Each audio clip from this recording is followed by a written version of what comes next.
I've seen you twirl. Yes, you've seen me twirl. But I became a majorette mainly because I had been teased so often as a kid for being smart. I was called brainiac and stuff like that. It's just what you get used to. But I thought if I became a majorette, maybe I could become popular too. So I learned how to twirl and went out for the squad, and I was accepted into the squad. I and another black girl kind of integrated the squad. There had been one other black majorette years before, but that was that. So we were on the squad, and then the next year I was voted to become co-head majorette. They couldn't make me head, so I was co-head. But that meant that I had to lead the troop, the squad every once in a while in football games, which was a very interesting thing. And I played the cello, and occasionally I would become first chair in cello. And that's an interesting way of leading too, because you lead by example. You don't lead by exhortation or words, but by the very posture, by the very way you move. You lead the entire section. And that, I think, has helped in terms of when people say, oh, you're my role model, and that kind of drives me nuts. But I also know that it's incredibly important to have role models. I know from my own life. So how to become that role model, how to lead by example. Other examples of leadership, in 19, and I'm so terrible with dates, so I'm going to think about this, 1985, I believe it was, I was elected to the board of the Associated Writing Programs, which is the leading organization for writers in academia. And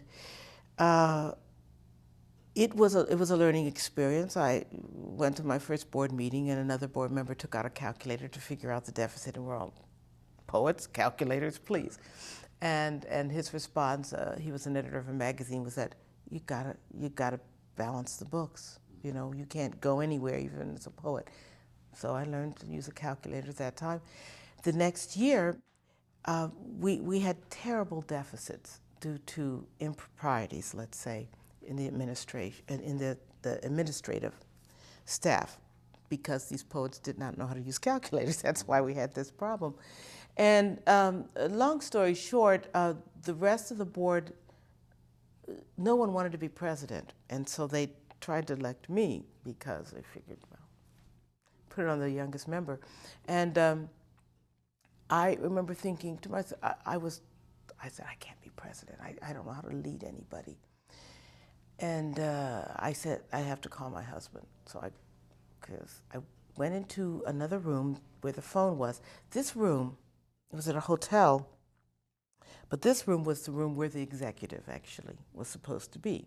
There was a conference room and there was an executive room, a huge mahogany table, and every emblem of leadership there.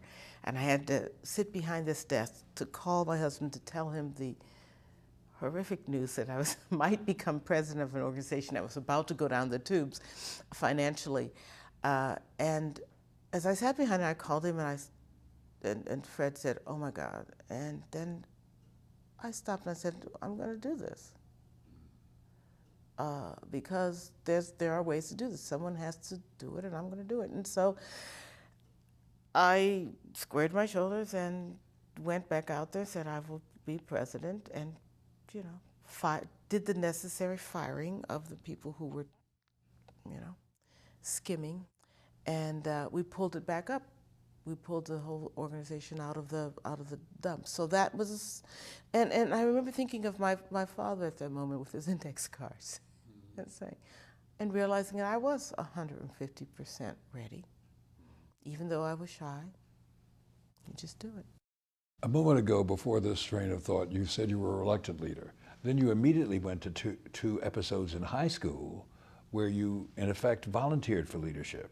And then you tell this other one when you're older, when you are reluctant once again. So what's the story here? Well, when I say reluctant, I mean that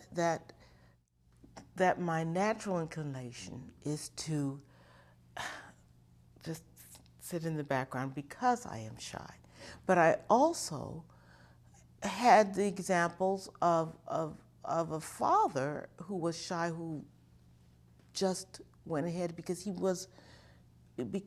knew he was prepared to do this, and he was ready to. He was the best person. And he didn't let for his the job. shyness hold him back. He didn't let his shyness hold him back. He just buckled down and did it. So, for me, even though I didn't, I didn't want to be out there in the limelight, at the same time, I knew I could do it. Also, music. I think that music has in a certain way taught me how to be a leader, because the music itself carried me away. And when I played the cello in the orchestra and I felt this sound all around me, it wasn't just me, even if I was leading my section. It was everyone in that room playing. And even in being a majorette, it wasn't just me. It was a whole band behind, So I always felt that I was being buoyed on that.